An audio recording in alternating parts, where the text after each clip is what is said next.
ठीक है, स्टार्ट करते हैं हिस्ट्री। और हिस्ट्री में हम लोगों ने लास्ट लेक्चर में जो इंडस वैली सिविलाइजेशन, जिसे हम हड़प्पन सिविलाइज सभ्यता के नाम से भी जानते हैं, उसको पूरी तरीके से खत्म कर लिया था, है ना। प्री हड़प्पन, हड़प्पन और लेटर हड़प्पन में जो भी सभ्यताएं थी उनके बारे में भी हमने देख लिया था। उसके बाद प्रीवियस कई सारे लेक्चर्स में हड़प्पा में जो भी एक्सकेवेशन हुए, जो चीज़ें मिली, उनके बारे में हम समझ करके हमने उसे ख़त्म कर दिया था पूरी तरीके से। अब हम कुछ टॉपिक ऐसे पढ़ेंगे जो माइट बी यूपीएससी की दृष्टि से इम्पोर्टेंट ना हो, लेकिन स्टेट पीसीएस या कोई अगर वन डे वाला अदर एग्जामिनेशन कुछ है तो उसमें ये सारे क्वेश्चन पूछे जा सकते हैं। हम उनके बारे में आज देखेंगे। तो इसमें हम पहले हम कुछ ऐसे पॉटरी के बारे में देखेंगे। पॉटरी यानी वही मटका, जो अलग अलग टाइम पीरियड में मिले हैं उन्हें अलग अलग नाम से जानते हैं। जैसे ही मैं नाम बताऊंगा तुम कनेक्ट कर पाओगे कि हमने ये नाम पीछे पढ़े हुए हैं, कि कुछ मटके हैं जो प्री हड़प्पन में मिले हैं, कुछ मिले हैं हड़प्पन में, और कुछ उसके बाद लेटर हड़प्पन में देखने को मिले हैं। तो उन्हीं पॉटरीज के नाम देखेंगे। उसके बाद हम दुनिया भर में फैली कुछ सभ्यताएं, जैसे अगर हम मेसोपोटामिया की बात करें, मेसोपोटामियन सिविलाइजेशन, या फिर इजिप्टियन सिविलाइजेशन, या फिर रोमन जो सभ्यता थी, रोमन सिविलाइजेशन। ठीक है। उसके बाद स्पार्टियन, पर्शियन सभ्यता, या दूसरी स्पार्टियन सभ्यता जिसको भी कहते हैं, और चाइनीज सभ्यता। इन सब के बारे में थोड़ी थोड़ी इन्फॉर्मेशन ले लेंगे, क्योंकि इनमें से जैसे पूछ से सकता है कि अच्छा ये सभ्यताएं कहाँ पर पली बढ़ी, इनका उद्भव कहाँ पर हुआ है, फ्लरिशमेंट कहाँ हुआ है, किस नदियों के किनारे हुआ है, इनकी क्या खासियत थी, तो थोड़ा बहुत हम देखेंगे। और उसके बाद ये सभ्यता वाला जो सेक्शन रहेगा वो भी पूरी तरीके से खत्म हो जाएगा। तो हम ये वर्ल्ड में पाई जाने वाले अलग अलग जगह जो सभ्यताएं पाई जाएंगी उनके बारे में भी आज हम इसमें देखेंगे। ठीक है, चलो। तो जैसा कि हमने ये तो देख ही लिया था, ये सारे क्या है, मैं पेन ले लेता हूँ। जैसे ये सारा का सारा एरिया क्या था, ये हमारा हड़प्पन में था, है ना, इंडस वैली सिविलाइजेशन में था। ठीक है। अब पहले हम ये चलते हैं आज, एक मैं नया ये ले लेता हूँ। इसमें ये दिखाई दे रहा पॉटरी है, अलग अलग तरीके की पॉटरी है। पॉटरी को हिंदी में हम जानते हैं क्या कहते हैं, मृद भांड। ये इस पे मैं दूसरा पेज ले लेता हूँ। देखो, पॉटरी,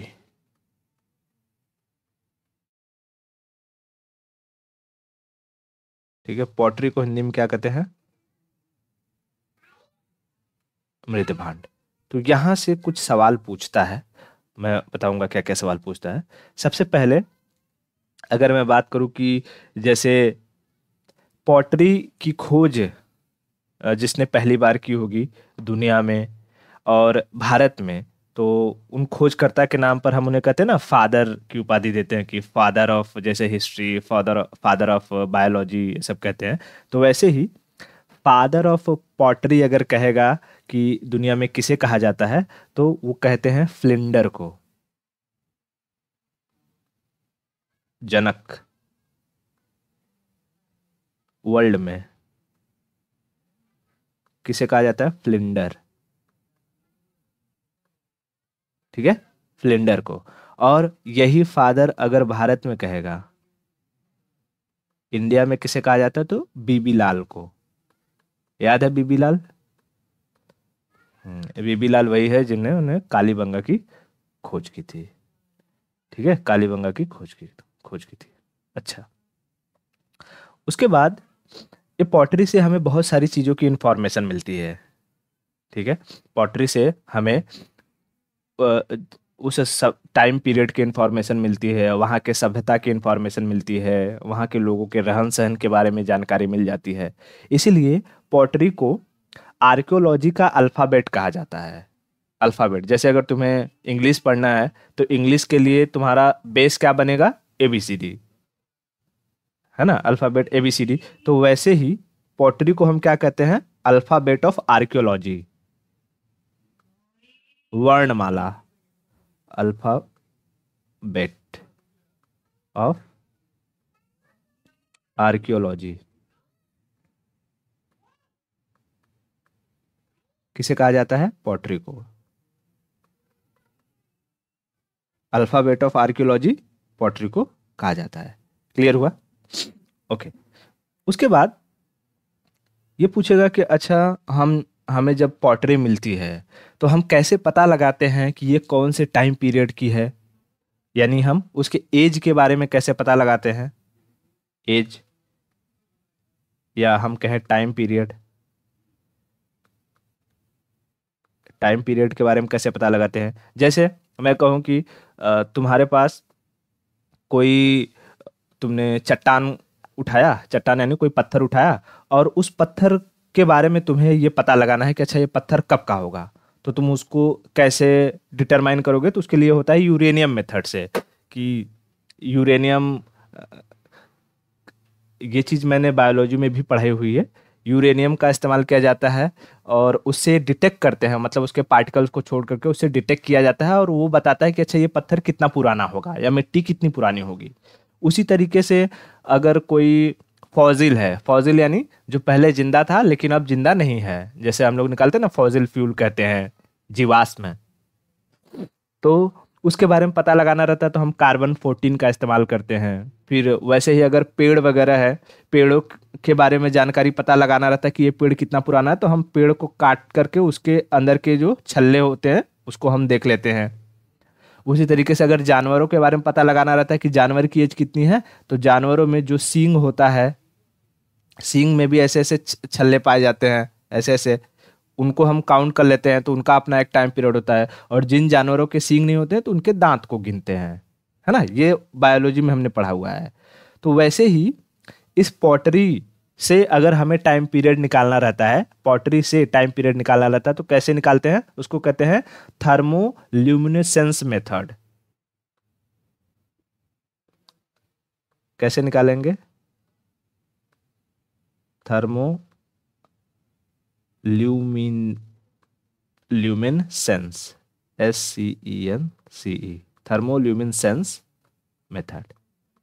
ठीक है, थर्मो मतलब हीट, मतलब कि कोई भी चीज, जो ये मटका होता है इसे पकाया जाता है तो एक पर्टिकुलर हीट पर ये जा करके पकता है। जैसे बहुत काला हो गया है, बहुत ज़्यादा हीट इसको मिला है, ठीक है, थोड़ा लाल है, कम हीट मिला है, और कम लाल है तो और कम मतलब हीट मिला है, तो अलग अलग हीट पर इसे पकाया जाता है। तो उसी हीट को डिटेक्ट करके, उसी हीट्स को डिटेक्ट करके हम इनके टाइम पीरियड के बारे में पता लगाते हैं कि ये कब की बनी रहेंगी। ठीक है, हाँ। उसके बाद ये पूछा जाता है कि सबसे ज़्यादा, अगर हम पॉटरी की बात करें तो भारत में सबसे ज़्यादा पॉटरी कहाँ से मिली है हमें, तो हमें सबसे ज़्यादा पॉटरी मिली है इलाहाबाद, इलाहाबाद के, सॉरी इलाहाबाद कर रहा हूँ, उत्तर प्रदेश के हस्तिनापुर से। याद है, मैक्सिमम पॉटरी हमें कहाँ से मिली है, हस्तिनापुर, हस्तिनापुर, उत्तर प्रदेश के हस्तिनापुर से। लेकिन कहेगा कि पहली बार पॉटरी के साक्ष्य हमें कहाँ से देखने को मिले, पहली बार पॉटरी के साक्ष्य हमें कहाँ से देखने को मिले, तो वो मिला था इलाहाबाद से, जो नियोलिथिक एज का था, first time. First time pottery कहाँ से मिला था, तो इलाहाबाद, इलाहाबाद। किस टाइम पीरियड का बताता है ये, neolithic age, neolithic age, neolithic age, neolithic age. इतना क्लियर हुआ? बताओ, दुनिया में फादर ऑफ पॉटरी किसे कहा जाता है, फ्लेंडर को। भारत में बीबी लाल, भारत में बीबी लाल। पॉटरी की एज या टाइम पीरियड निकालने के लिए हम किस मेथड का इस्तेमाल करते हैं, थर्मोल्यूमिनेसेंस मेथड का इस्तेमाल करते हैं। पहली बार पॉटरी के साक्ष्य हमें कहां देखने को मिले, इलाहाबाद में। सबसे अधिक पॉटरी हमें कहाँ से मिली? हस्तिनापुर, हस्तिनापुर। ठीक है, ओके। अब कुछ पॉटरी हैं जो अलग अलग टाइम पीरियड में मिले हैं, हम उनके बारे में देखते हैं। जैसे हमने देखा सिविलाइजेशन था पहला एक हड़प्पन, हड़प्पन सिविलाइजेशन। हड़प्पन के बाद आता वैदिक पीरियड, जब वेदों की रचना हुई। ठीक है, वैदिक पीरियड के बाद आ जाता है महाजनपद, महाजनपद। इनके बारे में भी बताऊंगा। महाजनपद क्या है? जैसे जब हड़प्पन में लोग, मतलब हमें थोड़े बहुत शहर मिले, उसके बाद वहाँ तक कॉपर की खोज हुई थी, फिर धीरे धीरे वैदिक पीरियड आया। वैदिक पीरियड में लोग आए, संस्कृत वगैरह बोलते थे, उन लोगों ने वेदों की रचना की। और फिर धीरे धीरे धीरे धीरे जब आयरन की खोज होती है, तो आयरन की खोज होने के बाद लोग एक एक जगह इकट्ठा होने लगे। और जो समाज पहले गांव से शहर हुआ, अब धीरे धीरे धीरे धीरे वो एक अ, जनपद में कन्वर्ट होना है। जनपद मतलब लोगों का समूह, एक तरीके से। धीरे धीरे वो बड़ा होने लगेगा, धीरे धीरे वो बड़ा होने लगेगा। तो पहले छोटा सा एरिया होगा, मान लो कहीं पर खोज हो गई आयरन की, आयरन की ये जगह पर खोज हो गई, तो दूसरे जगहों से लोग यहाँ आना शुरू कर देंगे, यहाँ आना शुरू कर देंगे, यहाँ धीरे धीरे आने लगेंगे। जब आने लगेंगे तो इस एरिया में लोगों की भीड़ बढ़ने लगेगी, है ना? तो जब भीड़ बढ़ने लगेगी तो ये कहलाएगा जनपद। लेकिन यही जनपद जब बहुत बड़ा हो जाएगा, मान लो कि एक जनपद इधर है, एक जनपद इधर है, एक जनपद इधर है, ये सब मिला दिया जाए तो इसे कहेंगे महाजनपद।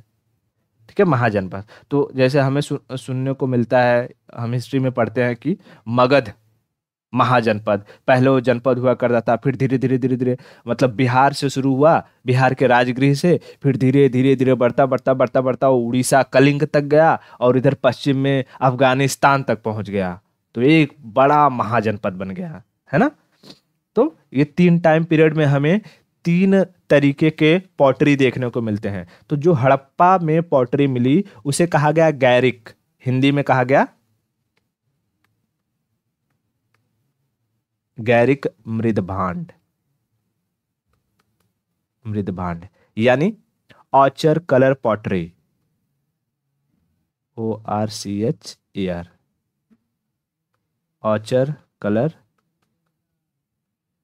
पॉटरी। ठीक है, ochre colour pottery, ochre colour pottery. ये अमूमन लाल कलर का था। किस कलर का था? रेड कलर, रेड कलर का था। उसके बाद जो वैदिक पीरियड में मिला, वैदिक पीरियड में लोग यहां पर चित्र बनाने लगे, तो इसको कहा गया चित्रित धूसर, चित्रित धूसर, चित्रित धूसर। यानी ये नाम सुना है PGW, PGW कल्चर के बारे में बताया था। इसे कहा गया painted grey ware, painted grey ware. Pottery को वेयर भी कहते हैं, वेयर मतलब वही क्या कहते, बर्तन एक तरीके से कहा जाता है। तो painted grey ware, painted grey ware. तो ये किस कलर का रहेगा? तो इसमें ना कलर ही दिया हुआ है, ग्रे कलर का रहेगा। जो हमारा लादी वादी लगता है ना नॉर्मल, फर्श पर जो रहता है ग्रे कलर वाला, कुछ उस तरीके का, वो ग्रे कलर का रहा।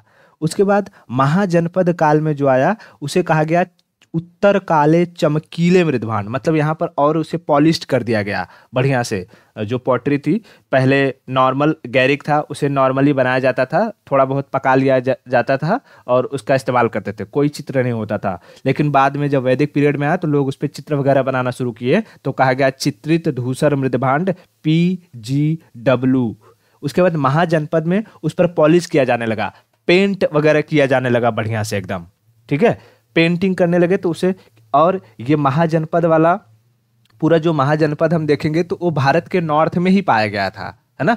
दक्षिण में बस एक महाजनपद हमें माहिष्मती देखने को मिला था, लेकिन बहुत सारे जो जनपद थे वो भारत के नॉर्थ में थे। और वहां पर जो पॉटरी मिली उनका नाम पड़ गया नॉर्थ ब्लैक्ड पॉलिश्ड मृदभांड या pottery, north blacked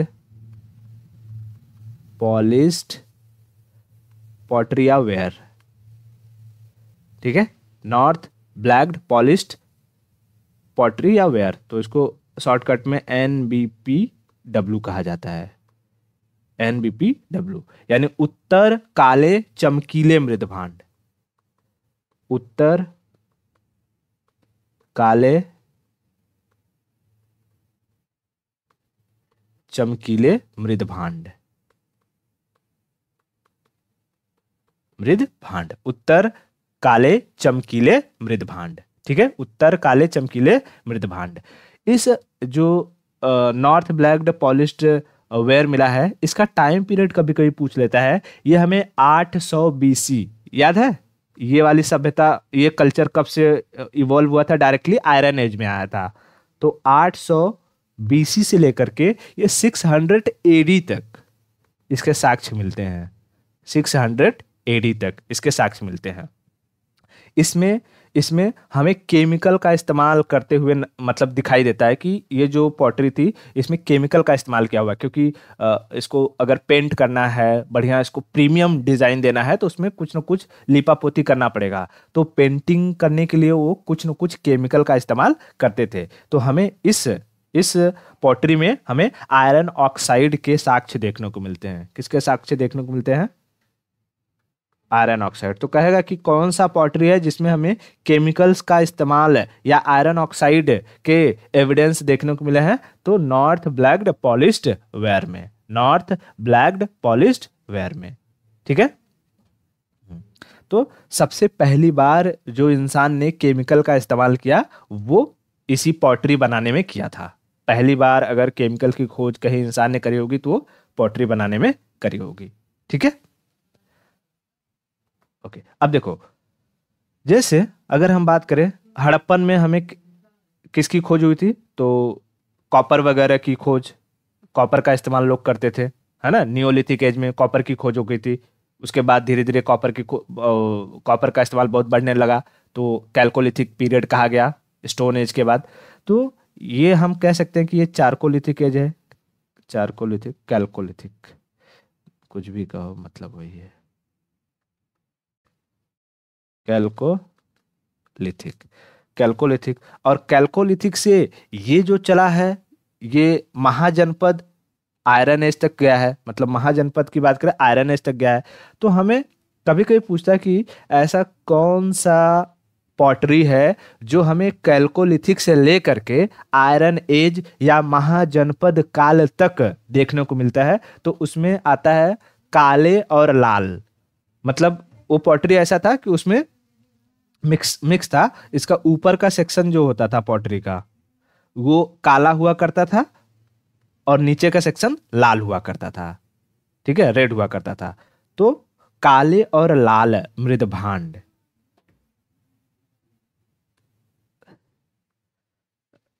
black red pottery, ये ब्लैक रेड पॉटरी क्या था, कॉमन था, हमें तीनों टाइम पीरियड में देखने को मिला है,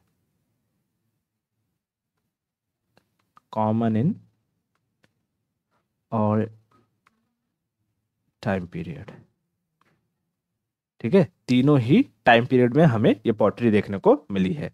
क्या है? Black red pottery, black red pottery. इसे हिंदी में कभी कभी अगर दिया रहेगा तो काले लाल मृद भांड या कृष्ण लोहित मृद भांड, ऐसा भी लिख देता है कभी कभी, कृष्ण लोहित मृद भांड, मृद भांड। इतना क्लियर है? ओके, चलो। तो मृद भांड से अब कोई क्वेश्चन पूछेगा, इतना चीज खाली याद रहेगा तो सब हो जाएगा, इससे ज्यादा बाहर कुछ पूछेगा नहीं, ठीक है।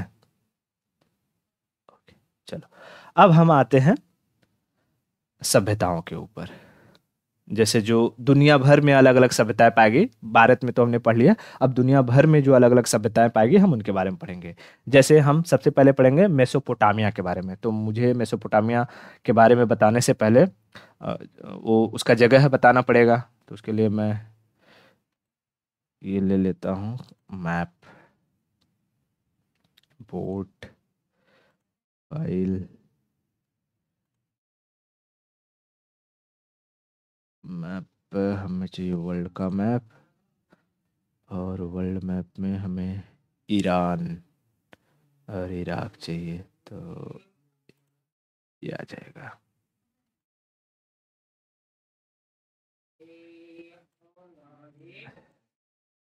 ठीक है, चलो तो हम यहाँ समझाते हैं।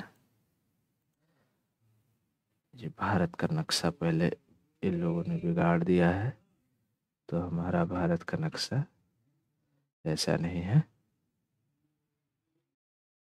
पूरा कब्जा लेंगे हम।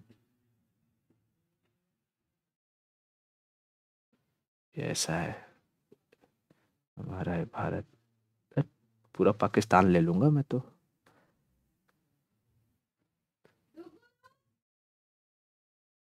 एक तो भारत सरकार अपना मैप जारी नहीं करती है, ताकि हम वहां से डाउनलोड कर सके पढ़ाने के लिए। ठीक है, चलो अब देखो, ये भारत है। भारत में हमें यहाँ तक तो हमारी सभ्यताएं देखने को मिली, लेकिन अगर हम मेसोपोटामिया की बात करें, जैसे ये जो चित्र पे दिखाई दे रही है इन सभ्यताओं की, हालांकि ये एआई जनरेटेड चित्र है, तो ऐसा लग रहा है कि बहुत यहाँ पर बड़े बड़े महल रहे होंगे मेसोपोटामिया में, तो ऐसा कुछ नहीं था। हमारी सबसे अगर सभ्य सिविलाइजेशन देखने को मिला तो इंडस वैली में ही देखने को मिला है, वहीं शहरी सभ्यता देखने को मिली है। मेसोपोटामिया में सभ्यताएं शहरी नहीं थी। दरअसल जब हम मेसोपोटामिया की बात करेंगे, पहले मैं यहाँ लिख लेता हूँ। मेसोपोटामिया की जब हम बात करेंगे,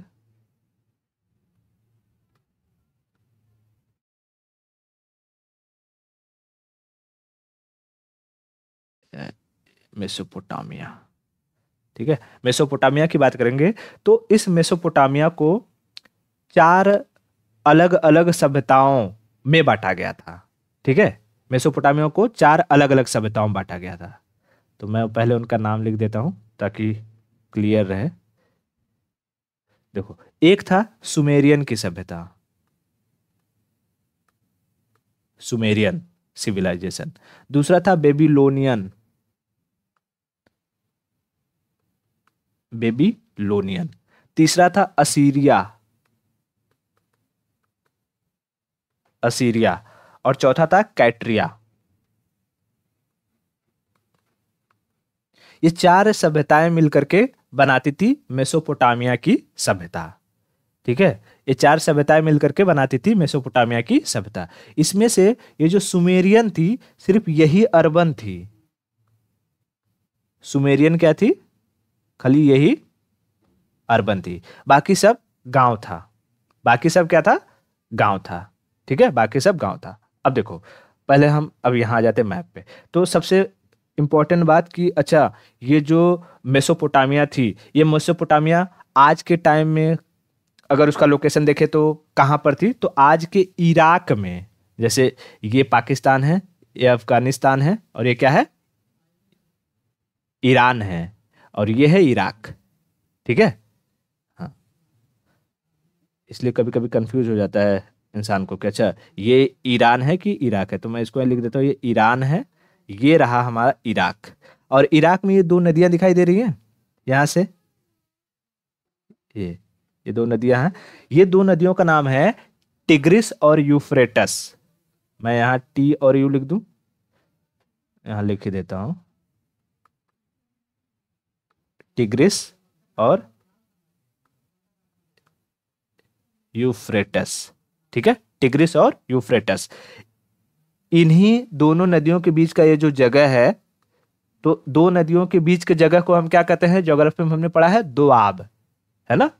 आब मतलब पानी, दो मतलब उनके बीच का जगह, तो दो आब।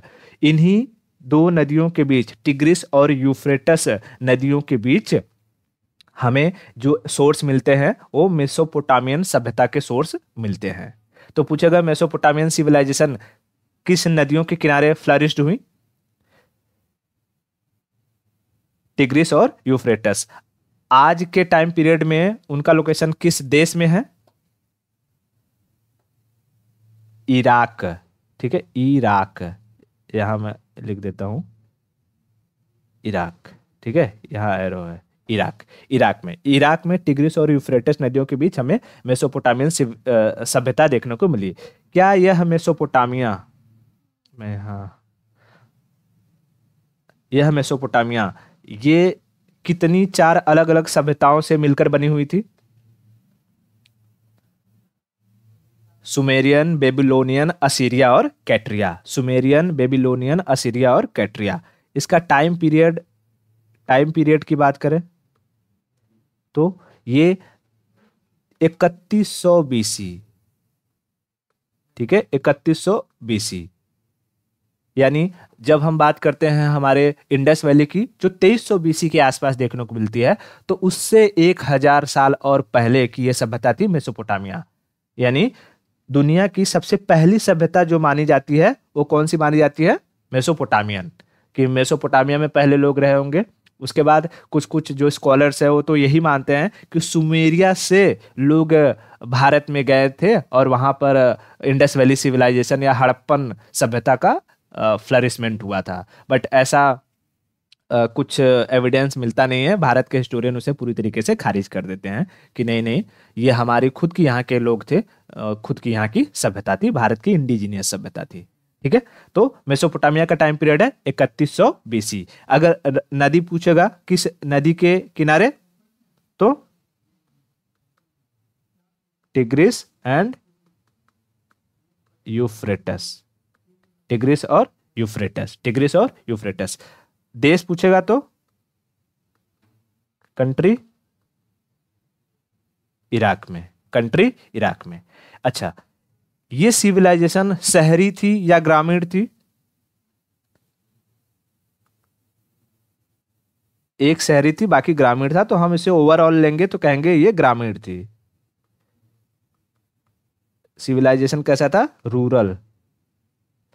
रूरल था। ठीक है, रूरल। ये क्या करते थे ऑक्यूपेशन के लिए? तो ये लोग भी खेती करते थे।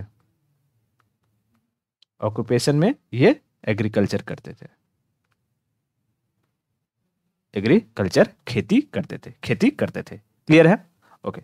अब देखो, इस सुमेरियन, बेबीलोनियन, असीरिया और कैट्रिया में एक को याद रखना, सुमेरियन अर्बन थी। बेबीलोनियन को इसलिए जाना जाता है कि दुनिया पर राज करने वाला जो एक रूलर हुआ, पूरी दुनिया को जीतने वाला, जिसको हम किसके नाम से जानते हैं? सिकंदर के नाम से, है ना। उस वक्त पूरी दुनिया का मतलब क्या, सिकंदर के टाइम पीरियड में जो लैंड फॉर्म वगैरह था उसने उन पर कब्जा कर लिया, इसलिए उसको लगा कि यही पूरी दुनिया है। तो उस वक्त से कहानी हो गई कि भाई उसने पूरी दुनिया को जीत लिया था। हालांकि ऐसा था नहीं, है ना, क्योंकि उस वक्त उतने ही लैंड की खोज हुई थी। तो जब वो भारत पे आया, अटैक किया पोरस वगैरह से, उसके बाद आगे उस वक्त मौर्य काल चल रहा था, चंद्रगुप्त मतलब धनानंद वाला नंद डायनेस्टी चल रहा था, और चंद्रगुप्त चाणक्य ने मिल करके किसी तरीके से मैनेज किया और उसे वापस जाने पर मजबूर कर दिया। वो रावी नदी को क्रॉस नहीं कर पाया, और वापस जाते हुए जब वो ईरान की तरफ मतलब अपने ग्रीस लौट रहा था, वो ग्रीस का रहने वाला था, ठीक है, ग्रीस का रहने वाला था, तो ग्रीस की तरफ लौट रहा था, तो इराक में जब पहुंचा तो पहुंचते पहुंचते बेबीलोन में ही उसकी मृत्यु हो गई। क्या हो गई? उसकी मृत्यु हो गई। तो सिकंदर और उसके घोड़े का नाम था बुके फराल।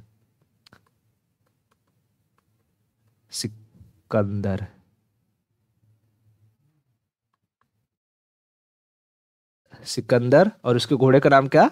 बुके फराल। इन दोनों का ही कब्र, टॉम्ब, हमें कहाँ देखने को मिलेगा? बेबीलोन में। और बेबीलोन में ही हमें एक ऐसा बगीचा देखने को मिलेगा जिसका नाम है हैंगिंग गार्डन, झूलता बगीचा। हैंगिंग गार्डन, ठीक है, झूलता बगीचा। गार्डन की स्पेलिंग गलत, GUARDN, हैंगिंग गार्डन। अब हैंगिंग गार्डन, झूलता बगीचा का मतलब ये नहीं कि बगीचा अपने आप झूल रहा है, उसमें पानी की जो सिंचाई की व्यवस्था कुछ इस तरीके से है कि जब पानी जाता है तो दूर से देखने पे ऐसा नजर आता है कि जैसे बगीचा ही झूल रहा है। समझ में आया? हाँ, तो उसमें इरिगेशन की व्यवस्था इस तरीके से की हुई है कि हमें वो झूलता हुआ नजर आता है, इसलिए लोगों ने उसका नाम क्या किया? हैंगिंग गार्डन, झूलता बगीचा। बाकी और ये सब इंपॉर्टेंट नहीं है, असीरिया कटरिया इंपॉर्टेंट नहीं है, बस ये मेसोपोटामिया में ये चार सभ्यताएं थी, या मेसोपोटामिया इन चार सभ्यताओं से मिलकर बना था, वो नाम याद रख लेना, सुमेरियन, बेबीलोनियन, असीरिया, कैटरिया। जिसमें से सुमेरियन अर्बन था, बाकी सब गांव थे। बेबीलोनियन फेमस है सिकंदर और उसके घोड़े बुके फराल के लिए, क्योंकि सिकंदर और उसके घोड़े का कब्र बेबीलोनियन में है। बेबीलोनियन में ही हमें झूलता बगीचा देखने को मिलता है। मेसोपोटामिया 3100 साल पहले की बात है, मतलब सबसे पहली सभ्यता यही मानी जाती है। टिग्रिस और यूफ्रेटस नदियों के बीच इराक में पाई गई है। उसके बाद ये सभ्यताएं पूरी तरीके से रूरल थी और एग्रीकल्चर, ये लोग इनका ऑक्यूपेशन था। क्लियर हो गया? ओके, अब चलते हैं दूसरी सभ्यता के बारे में और समझते हैं इजिप्ट, इजिप्तियन सभ्यता, है ना। इजिप्ट में अगर हम बात करते हैं तो हमें एक ही चीज नजर आता है, नील नदी, उसके बाद वहाँ के पिरामिड्स, है ना, यही सब नजर आते हैं। तो अब जैसा कि हमें इतना कुछ पता चल चुका है, कोई भी सभ्यता नदियों के किनारे ही फ्लरिश्ड होती है। तो अगर मैं कोई पूछेगा कि इजिप्तियन जो सिविलाइजेशन थी वो किस नदी के किनारे फ्लरिश्ड हुई होगी, तो बता सकती हूँ, नील नदी के किनारे, नील नदी के किनारे। तो देखो इसमें इसमें इजिप्ट है नहीं, इसमें इजिप्ट नहीं है, तो हम इजिप्ट के लिए एक मैप ले लेते हैं। वैसे कहा जाता है कि इजिप्ट के लोगों ने ही केमिस्ट्री की खोज की थी। तो मैं भी समझाता हूँ, देखो ये रहा हमारा अफ्रीका कॉन्टिनेंट, अरे, और अफ्रीका कॉन्टिनेंट में हमें ये जो दिखाई देगा ये है इजिप्ट, ठीक है। तो आज का तो इजिप्ट इतना है, लेकिन जब पहले था तो यहाँ पर ये सारा का सारा एरिया भी इजिप्ट के ही अंदर आता था। ये सब कुछ इजिप्ट ही इजिप्ट था, पूरा का पूरा, ठीक है। तो हमें पता है यहाँ से एक नदी का उद्गम होता है, कहाँ गया, अच्छा इसमें दिखाया नहीं है क्या, चलो जान दो। यहाँ मैं ही ऐसे बना देता हूँ, एक नदी आती है, हालांकि ये नदी दो नदियों के मिलने से बनती है, ब्लू नाइल और वाइट नाइल के मिलने से बनती है। उसके बाद सूडान के खार्तूम में मिलती है और मिल करके आगे जाती है तो नील नदी के नाम से जानी जाती है, ठीक है, नील नदी के नाम से जानी जाती है। तो यहाँ इतना याद रखना है कि इजिप्शियन जो सिविलाइजेशन थी वो किस नदी के किनारे फ्लरिश्ड हुई, तो नील नदी। मैं यहाँ लिख देता हूँ river, Nile river, Nile river. दुनिया की सबसे लंबी नदी कौन सी है? Nile river.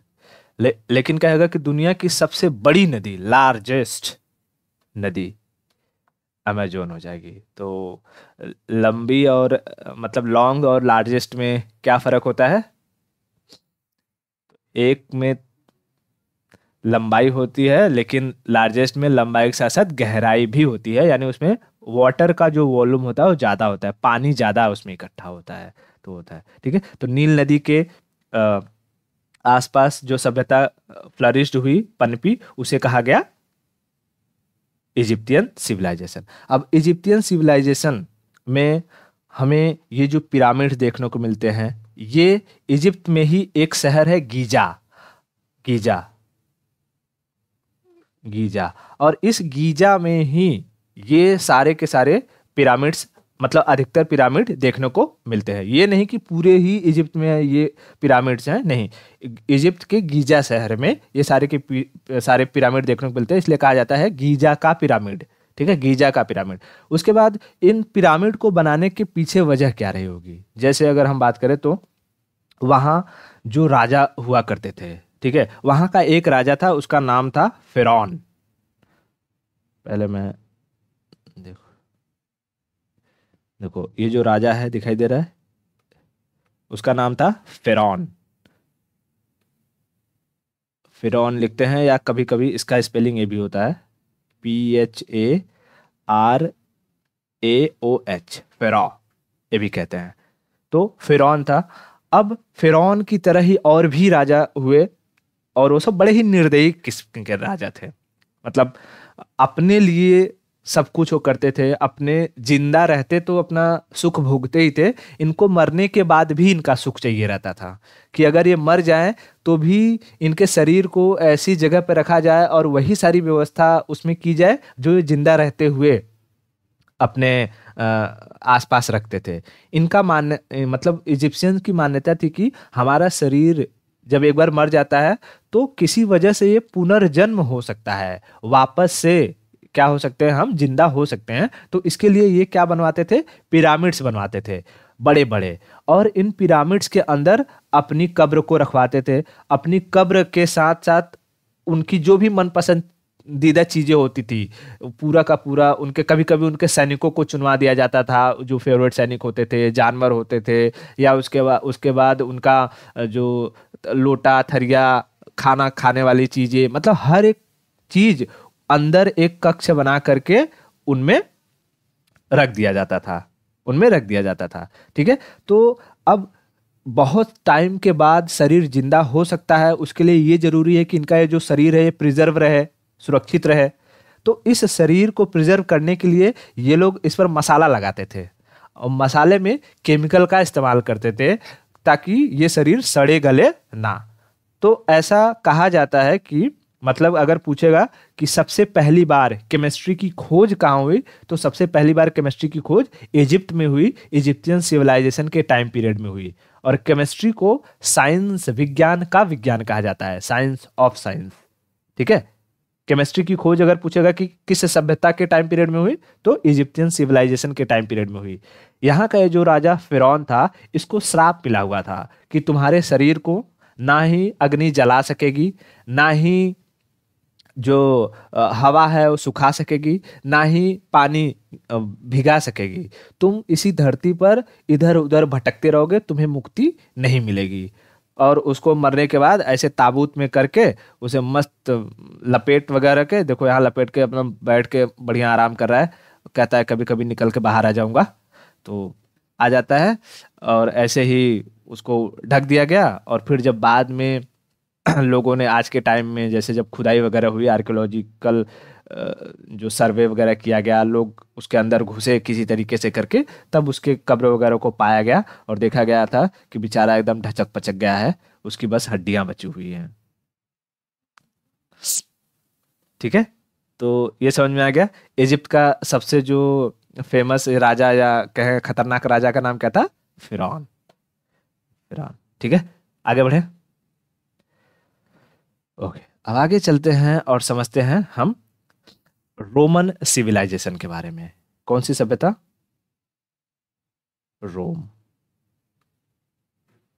रोम कहा जाता है कि रोम एक दिन में नहीं बना, इसको बनने में जो आर्किटेक्चर वगैरह ये सब है, कई सदियां लग गई हैं इसको बनने में। ठीक है, यहाँ के जो दो रूलर थे रोम के, अच्छा इसका प्लेस की अगर बात करें तो ये कहाँ है, तो रोम किसकी कैपिटल है, इटली की, है ना। तो इटली में ये सभ्यताएं हमें देखने को मिली है, इटली में। और ये सभ्यता फेमस थी अपने आर्किटेक्चर के लिए। आर्किटेक्चर, ये बहुत ही बेहतरीन तरीके से अपने भवन निर्माण करते थे, चौराहे बनाते थे, मतलब सड़कें वगैरह जो होती थी, सड़कें में चारों तरफ अगर जाना है, चारों तरफ के लिए रास्ता निकालना है, तो इतनी बेहतरीन व्यवस्थाएं लोग करते थे कि आज भी लोग सोचकर दंग रह जाते थे कि उस टाइम पीरियड में लोग कैसे कर पाए। ठीक है, तो अपने आर्किटेक्चर्स के लिए, भवन निर्माण वगैरह के लिए ये बहुत फेमस थे। उसके बाद कहा जाएगा कि पूछा जाता है कि जैसे कि यहाँ के दो जो रूलर थे, उन्हीं रूलर्स के नाम पर ग्रेगोरियन कैलेंडर में जो मंथ है, उन मंथ्स के नाम पड़े हैं। ठीक है, एक नाम था, एक रूलर था, एक रूलर का नाम था आगस्तस। आगस्तस, क्या नाम था, आगस्तस। आगस्तस के नाम पर पड़ा है अगस्त। और दूसरा था जूलियस सीजर। जूलियस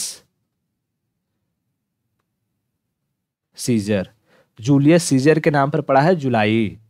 ठीक है, अगस्तस, जूलियस सीजर, अगस्तस और जूलियस सीजर। ये सभ्यताएं किसी नदी के किनारे न फ्लरिश होके मिड ए समुद्र के किनारे हुई थी। तो इटली की अगर हम बात करेंगे, जैसे अगर हम यूं कहें कि यहाँ पर एक मैप ले लेते हैं,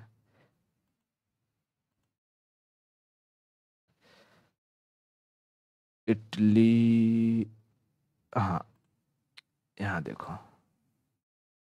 अगर हम इनको देखेंगे तो ये है इटली, है ना। पहले वर्ल्ड हिस्ट्री में भी बताया हूँ कि इटली ऐसा जो आज दिख रहा है वैसे कई भागों में टूटा हुआ था, छोटे छोटे। तो इटली अगर हम देखेंगे तो ये कौन से समुद्र में है, इसके पास का समुद्र कौन सा है, ये मेडिटेरेनियन सी, मेडिटेरेनियन सी। तो मेडिटेरेनियन समुद्र के किनारे ये सभ्यता फ्लरिश्ड हुई इटली के रोम में, ठीक है, इटली के रोम में। यहाँ के दो फेमस जो रूलर है, वो फेमस रूलर का नाम क्या, आगस्टस और जूलियस सीजर। आगस्टस और जूलियस सीजर। जूलियस सीजर के नाम पर शेक्सपियर ने एक ड्रामा भी लिखा है, सेम उसी के नाम पर, जूलियस सीजर। जूलियस सीजर एक ड्रामा किसने लिखा, शेक्सपियर ने। जूलियस सीजर नामक ड्रामा किसने लिखा है, शेक्सपियर ने। और कभी कभी पूछता है कि भारत का शेक्सपियर किसे कहा जाता है, इंडियन शेक्सपियर।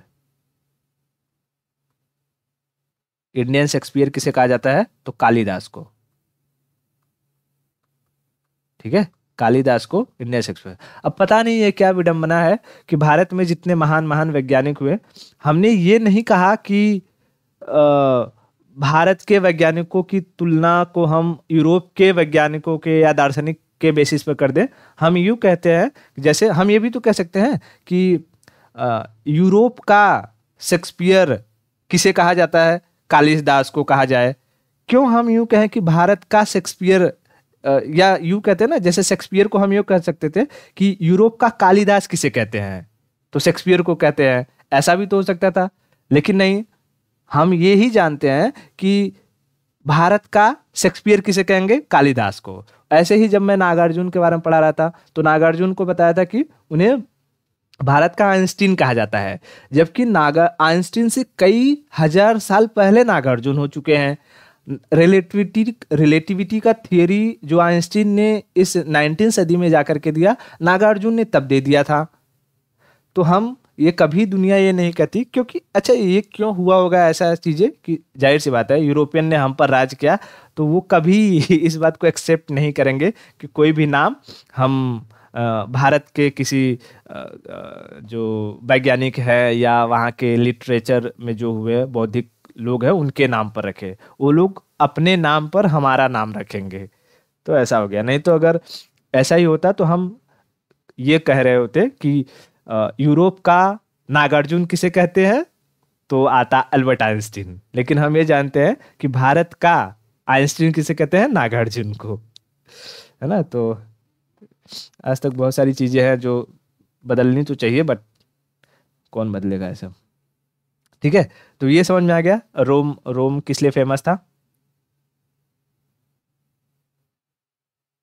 रोम, रोमन सभ्यता अपने आर्किटेक्चर के लिए फेमस थी, अपने आर्किटेक्चर के लिए, ठीक है। अब नेक्स्ट चलते हैं अगली सभ्यता, तो उसे हम कहते हैं पर्शियन, ठीक है, पर्शियन सिविलाइजेशन।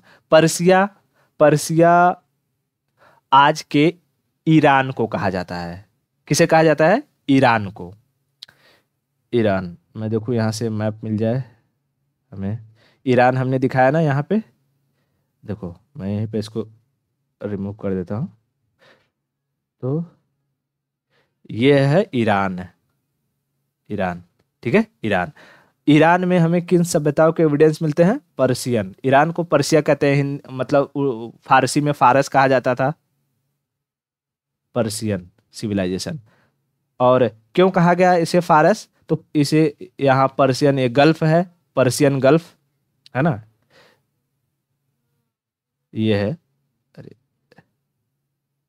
Persian gulf. तो पर्शियन गल्फ से लोग यहाँ से जाते थे, ईरान वगैरह में ट्रेड करते थे, तो ईरान को फारस भी कहा जाता था। तो वहाँ पर जो सभ्यताएं हुई उसे कहा गया पर्शियन सिविलाइजेशन, पर्शियन सिविलाइजेशन।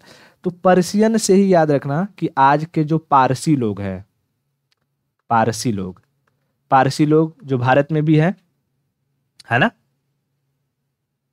हाँ, तो पारसी लोग जो भारत में आज के टाइम पीरियड वो यहीं से आए हुए हैं, ठीक है, यहीं से आए हुए हैं। अब देखो, ये जो लोग थे ये बड़े ही शांति प्रिय लोग थे।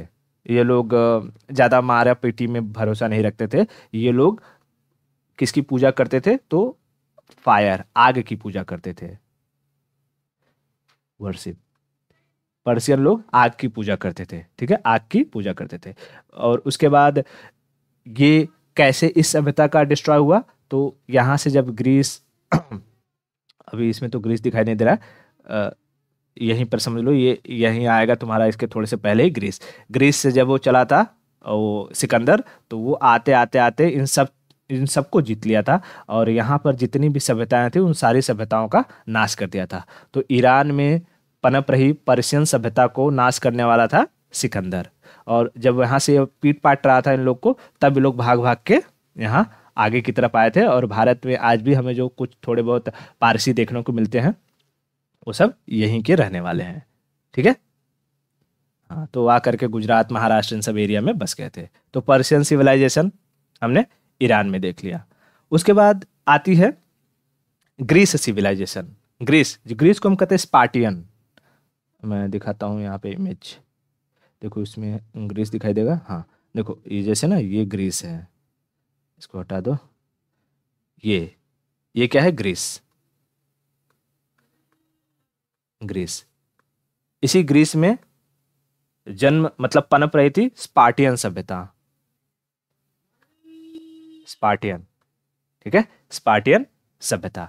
स्पार्टियन में एक जो किंग हुआ करता था, उस किंग के सैनिकों में, मतलब बहुत बड़ा उनका साम्राज्य नहीं था, छोटा सा ही साम्राज्य हुआ करता था।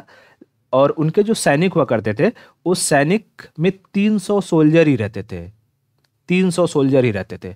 और वो 300 सोल्जर्स की ट्रेनिंग जब वो बचपन में रहते थे ना, 5 से 6 साल के होते थे, तब से ही उनकी ट्रेनिंग शुरू हो जाती थी। उन्हें क्या करते थे ये लोग कि एक डंडे, और पहले तो 5 से 6 साल तक उसे बेसिक ट्रेनिंग देते थे। उसके बाद जैसे वो थोड़ा सा यंग होता था, लाइक 14-15 साल का, उसके बाद उसे एक डंडे को लेकर के जंगल में छोड़ देते थे। और वो जंगल में पूरे के भेड़िया रहते थे, भेड़िया। और अगर वो बच्चा उस जंगल से निकल करके वापस आ जाता था, मैं यहाँ इमेज दिखाऊं शायद, अगर इमेज हो तो, जैसे ये दिखाई दे रहा है, ये पर्सिया के ही सैनिक हैं सारे के सारे। पर्सिया बोल रहा हूँ, स्पार्टियन, ठीक है, स्पार्टियन सैनिक है। तो अगर वो बच्चा रात भर उस जंगल में बिता लिया और वहां से जिंदा वापस आ गया, उसे इस सैनिकों में शामिल कर लिया जाता था। और नहीं आया तो समझ लो उस सैनिक में शामिल होने लायक नहीं था। तो इतनी खतरनाक उनकी ट्रेनिंग होती थी, ठीक है। उसके बाद इसी में जैसे कि एक इनका खात्मा कैसे हुआ, मैं उसके बारे में स्टोरी बता रहा हूँ कि इसी में एक उनके यहाँ एक सैनिक था, मतलब आदमी था। वो आदमी थोड़ा सा विकलांग था, मतलब ऐसा कुबड़ टाइप में था। कुबड़ समझते हो, हम निकला रहता है और वो ऐसे झुक करके चलता है, कुबड़ टाइप में था। और उसका एक हाथ बहुत कमजोर था और दूसरा हाथ बहुत ताकतवर था। मतलब वो दूसरे अपने दाहिने हाथ से वो कुछ भी कर सकता था, लेफ्ट हाथ से वो कुछ नहीं कर पाता था, लेकिन दाहिने हाथ से कुछ भी कर सकता था। और उसकी बहुत इच्छा रहती थी कि वो इस सैनिकों में शामिल हो। तो जैसे ही वो गया राजा के पास, यहाँ के राजा का नाम था लियोनाइडस। मैं यहाँ लिख देता हूँ, किंग का नाम क्या था, लियोनाइडस, ठीक है, लियोनाइडस। उसके पास गया, उसे रिक्वेस्ट किया कि देखिए महाराज, हमें भी अपने सैनिक में शामिल कर लीजिए, हम भी अपने देश की सेवा करना चाहते हैं। तो लियोनाइडस ने उसकी स्थिति देखी और उसने मना कर दिया। कहा, मतलब अच्छे से उसको कहा कि नहीं, देखो हम तुम्हें नहीं ले सकते हैं, और तुम्हारी हालत ऐसी है कि तुम्हारी वजह से हो सकता है हम अगर किसी युद्ध पर जाए तो हमारे बहुत सारे सैनिक मारे जा सकते हैं। उसने अपने आप को बहुत प्रूफ करने की कोशिश करा कि नहीं, मैं बहुत बहादुर हूँ, मैं आपको एकदम निराश नहीं करूंगा। मेरी ताकत आप देख सकते हैं, मैं अपने एक हाथ कमजोर है तो क्या हुआ, दूसरे हाथ से मैं पहाड़ को भी उखाड़ कर फेंक सकता हूँ। बहुत कोशिश किया, समझाया लेकिन राजा नहीं माना। और उस बात से दुखी होकर के वो लियोनाइडस का दुश्मन था जर्कसीज, इसका जो एनिमी था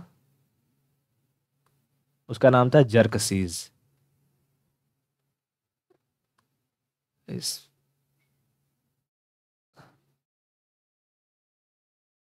जर्कसीज, ठीक है, जर्कसीज उसके पास चला गया।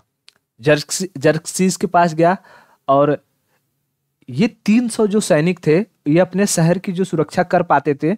इसकी एक वजह थी कि इन्होंने इस तरीके से किलेबंदी करी थी ना, कि इनके अंदर, इन सैनिकों के इस किले तक घुसने का रास्ता किसी को पता ही नहीं रहता था। हजारों हजारों सैनिक, जर्कसीस ने कई बार कोशिश करी इन्हें हराने के लिए, लेकिन वो हरा नहीं पाया था। क्यों? क्योंकि इनके किले के अंदर कैसे घुसना है उसे पता ही नहीं होता था, कि कहाँ कहाँ पर जाएंगे और कैसे सैनिक। जर्कसीस के पास 10,000 से अधिक की सेना थी। वो अपने आसपास के पूरे राज्य को जीत चुका था, लेकिन ग्रीस में छोटा सा जगह स्पार्टियन था, स्पार्टियन उसे नहीं जीत पा रहा था, और वो उसी सीमा पर आकर के रुक गया था। तो यहाँ से जो मतलब लियोनाइडस के कहने पर जो आदमी था वो चला गया जर्कसीज के पास। जर्कसीज ने इसी मौके का फायदा उठाया, उसको बढ़िया पहले बात तो लड़कियां सप्लाई किया उसको अपने उसमें करने के लिए, और पैसे वैसे खूब धन दौलत दिए एकदम। मतलब उसको एक सोल्जर की, जो रहते हैं ना सोल्जर को किस तरीके से ट्रीट करते हैं, उस तरीके से ट्रीट किया। और फिर उसने, उस इंसान ने सारा का सारा रास्ता बता दिया। और सारा जैसे ही रास्ता पता चला, जर्कसीज लेकर के अपनी सेना घुसा। ये लोग बहुत लड़े, बहुत कोशिश करे, उसके बहुत सारे आधे से अधिक सैनिकों को वैसे ही मार दिए। लेकिन बाद में अल्टीमेटली, क्योंकि सेना बहुत बड़ी थी, तो जो लियोनाइडस था वो भी मारा गया और इसकी मृत्यु हो जाती है अल्टीमेटली। और वहीं पर जो स्पार्टियन थे, स्पार्टियन सिविलाइजेशन थे, उसका अंत हो जाता है। समझ में आया? ओके। तो स्पार्टियन सिविलाइजेशन हमें कहाँ, कौन से देश में देखने को मिली? Greece, Greece. पर्सिया में पर्सियन थे। पर्सियन लड़ाई झगड़ा करते ही नहीं थे। पर्सिया से आए थे फारसी लोग, याद रखना। हाँ? फारसी आज भी देखोगे तो फारसी लोग कहाँ मार झगड़ा करते हैं, वो भी नॉर्मल रहते हैं, बढ़िया से एकदम। भारत में खाली दो ही कम्युनिटी है जो आपस में मारी मारा करती है। एक तो बड़े बड़े दाढ़ी रखने वाले, दूसरे टोपी लगाने वाले और चंदन लगाने वाले, मारी मारा यही करते हैं। बाकी कहाँ कोई मारी मारा करता है। तो ये हो गया हमारा स्पार्टियन सिविलाइजेशन। अब एक लास्ट सिविलाइजेशन बची है, उसको हम कहते हैं चाइनीस, चाइनीज सिविलाइजेशन। एशिया में पनप रही चाइनीज सिविलाइजेशन। तो इसके बारे में देख लेते हैं थोड़ी सी।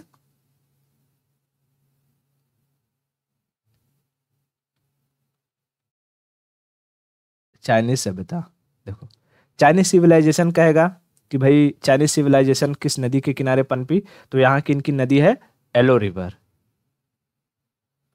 एलो रिवर, अब ये एलो रिवर का नाम एलो इसलिए पड़ा क्योंकि इसमें कचरा बहुत हो गया है।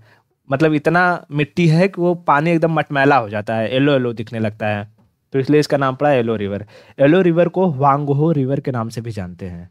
तो कभी अगर एग्जाम में ये भी पूछ दे येलो की जगह क्या दे दे, वांगहो, तो घबराना नहीं, येलो का ही दूसरा नाम है वांगहो रिवर। वांगहो रिवर। अब इनकी जो जमीन थी वो बहुत फर्टाइल थी। मतलब जैसे हमारा गंगा यमुना दोआब है, वो भी जमीन फर्टाइल है। तो वैसे ही एलो रिवर के आसपास की जो जमीन थी वो बहुत फर्टाइल थी। तो ये लोग खेती बढ़िया करते थे। सबसे पहली बार पेपर की खोज इन्हीं ने करी। किसका खोज? पेपर। पेपर का खोज इन्हीं लोगों ने किया। ये लोग पूरी दुनिया में सिल्क का व्यापार करते थे। सिल्क, है ना? तो ये जिस रास्ते से गए, लैंड रूट से गए और समुंदर के रास्ते गए। मैं अगर देखूं यहाँ से मैप मिल जाए मुझे, लैंड रूट और समुंदर, चाइनीस, चाइनीस, चलो ये ले लेता हूँ।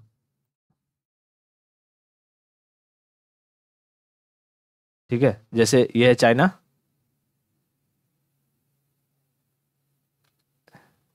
चाइना है। तो अरे पूरा का पूरा चाइना नहीं है, यहाँ तक ही चाइना। ठीक है, चाइना दिखाई दे रहा है ना। हम्म, तो ये लोग यहाँ से जाते थे, अपना सिल्क वगैरह बेचते, यूरोप तक इनका व्यापार चलता था।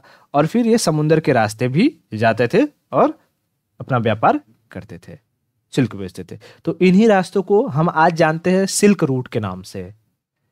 कहते हैं ना कि सिल्क रूट खोजना है, कहाँ से है वो रूट, पहले पुराना रास्ता कौन सा था, कहाँ पर खत्म हो गया, अभी मिल नहीं रहा है। और चाइना इसी के फिराक में है कि वो वापस से इसी सिल्क रूट को एक्टिवेट कर सके। इसलिए उसने पहले भारत भारत को बाईपास करने के लिए उसने क्या करवाया, यहाँ से ये अपना सीपीसी सड़क बनवाया है।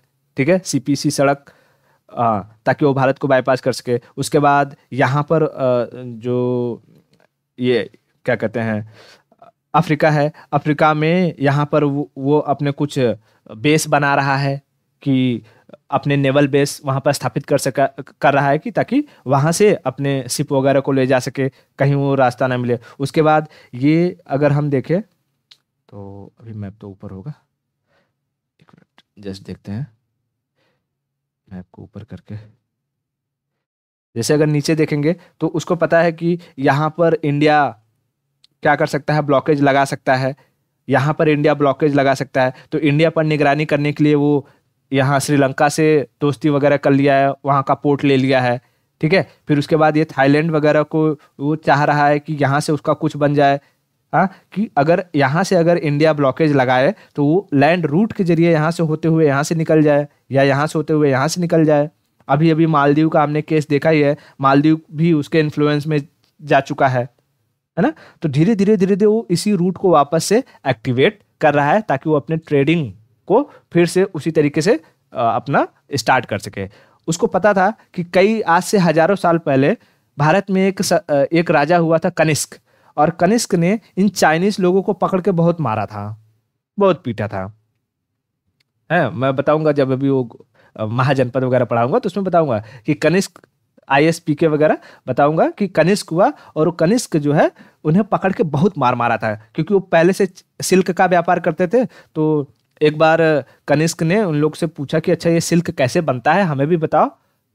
तो व्यापारी लोग बोले नहीं बताएंगे। तो बोला नहीं बताओगे, कनिष्क की मेहरारू गुस्सा गई कि हमको तो सिल्क चाहिए, क्योंकि कनिष्क यहाँ से सोने का व्यापार करता था, और यूरोप वगैरह में सोने की मांग जितनी थी उससे अधिक मांग हो चुकी थी सिल्क की, क्योंकि सिल्क के जो कपड़े वगैरह बनते थे वो बहुत बेहतरीन बनते थे। तो राजे महाराजे लोग सिल्क के कपड़े पहन रहे थे, वैसे ही उसकी बीबी भी डिमांड करने लगी। फिर उसके बाद कनिष्क ने पहली बार पूछा, ये लोग मना कर दिए। अब उसके बाद क्या हुआ, कनिष्क तो कनिष्क था, पकड़ा उन लोग को और सिर्फ मारना शुरू किया। पूछ भी नहीं रहा है कि हमें क्या चाहिए, वो पीट रहा है, दो दो मारे जा रहा है। वो लोग कह रहे हैं अरे क्या हो गया, काहे मार रहे हो, बताओ तो सही क्या चाहिए। वो बोल रहा है कुछ नहीं चाहिए, अब खाली तुम पिटाओ। पीटे जा रहा है, पीटे जा रहा है। और जब वो लोग एकदम मरने की हालत में आ गए, बोलते हैं अच्छा अच्छा हम बताएंगे सिल्क कैसे बनता है। बोलता है नहीं, अब हमें सिल्क जानना ही नहीं है कैसे बनता है। अब तुम यहाँ से जब भी जाओगे हमें दोगे टैक्स। तो उसके बाद जब यहाँ से व्यापारी जाते थे और वापस आते थे बेच वगैरह के, तो पहले से ही अगर देख लेते हैं यहाँ सैनिक है तो पहले ही पैसा निकाल के रख देते हैं, आप कनिष्क के सैनिक हो, ये लीजिए पैसा ले लीजिए, मत मारिए हमें। सीधा पैसा वैसा दे करके फिर वो अपने रास्ते चले जाते थे। और चाइना को अब चाहिए वही। इतना आत्त कर दिया है कि एक बार इंडियन आर्मी फिर उन्हें पकड़े और फिर उसी तरीके से पीटे, कनिष्क की याद दिलाए, तब चाइना वापस से रास्ते पर आ जाएगा। लेकिन अब माहौल वैसा है नहीं कि वो ऐसा किया जा सके है। तो ये सारी की सारी कहानी थी। तो आई होप कि ये चाइनीज सिविलाइजेशन समझ में आ गई होगी। चाइनीज सिविलाइजेशन किस नदी के किनारे फ्लरिश्ड हुई? एलो रिवर को दूसरा नाम क्या है? वांगो रिवर, वांगो रिवर। और इस तरीके से पूरी दुनिया में जो अलग अलग सभ्यताएं थी वो हमारा खत्म होता है। अब इसके बाद हम नेक्स्ट लेक्चर में पढ़ेंगे सिक्कों के बारे में, फिर उसके बाद कुछ फॉरेन ट्रेवलर्स हैं, कुछ किताबें हैं, और फिर हम वैदिक पीरियड की शुरुआत करेंगे। ठीक है, ठीक है। तो चलो आज के लिए इतना रखते हैं और बाकी की स्टोरी नेक्स्ट लेक्चर में करेंगे।